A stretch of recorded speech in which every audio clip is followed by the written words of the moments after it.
Hello there, Insane Maker with another tutorial. Today we're going to cover how do you install Arduino software in Windows. First, you can visit the Arduino website at arduino.cc and click on the Downloads link. From the download page, if you scroll down, you will see the Arduino IDE editor, and you would select the Windows installer, and you can either run or save it. If you clicked Run, it should automatically start up. If you click Save, you can go to your Downloads folder and then run the installer from there. Once the installer is downloaded, you may be prompted for a security setting to allow the installer to run. Click Yes, and agree to the license terms, and click Next, and click Next, and this will install the software.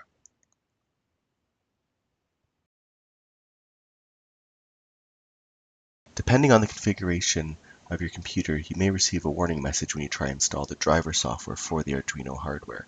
You can just click Install this driver anyway. Then click Close, and then you can go down in the bottom left of your screen, click on the Windows icon.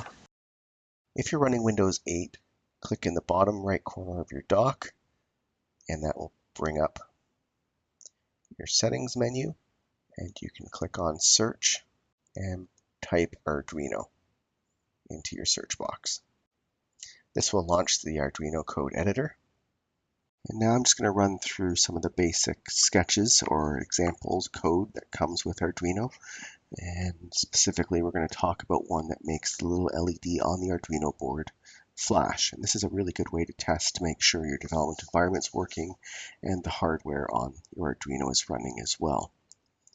So this software is called Blink, and what it does is pin 13 on the Arduinos is actually tied on most of them to a little LED on the board. So if we turn that pin 13 on and off, that will make it flash. So in our code here, you can see our setup routine. The setup routine is currently set to set pin mode LED, which if you notice above is set to pin 13 as output. And what that does is it basically sets that pin on the Arduino and gives it enough current to actually power the device.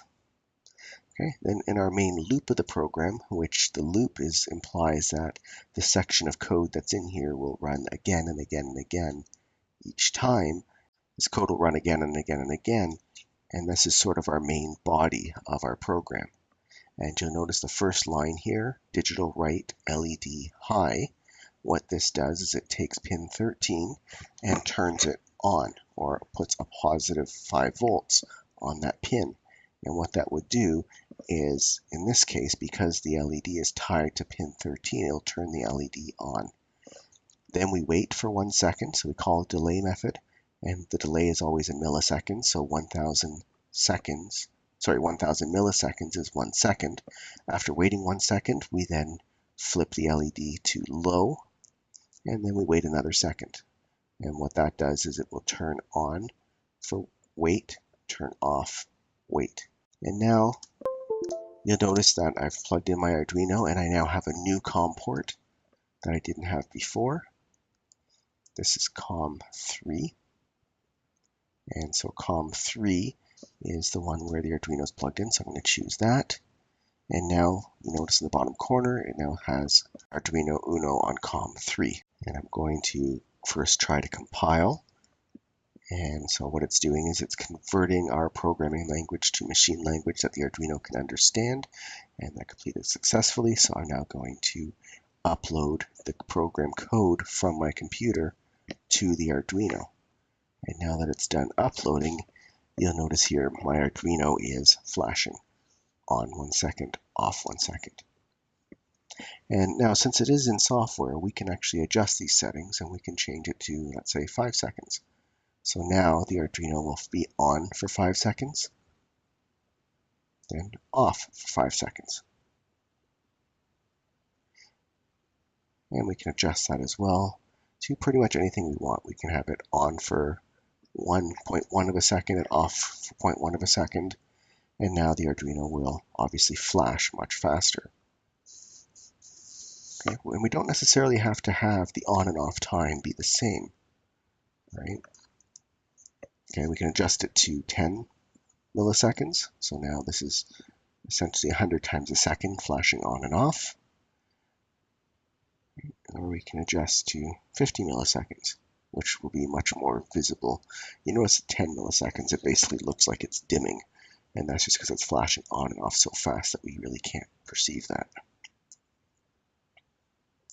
Okay, so we can adjust what's called the duty cycle. And the duty cycle is essentially the ratio of on and off.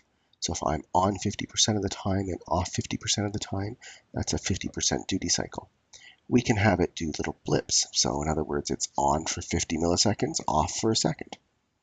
And this kind of would resemble almost like a heart monitor where our heart pulses every second, let's say. Or we can have it on for half a second and off for, say, 50 milliseconds. So now it's on and it looks like it goes off for, well, it does go off for 50 milliseconds and it'll just continually flash on, then off, then on, then off. And that's about it for today. Thanks for watching.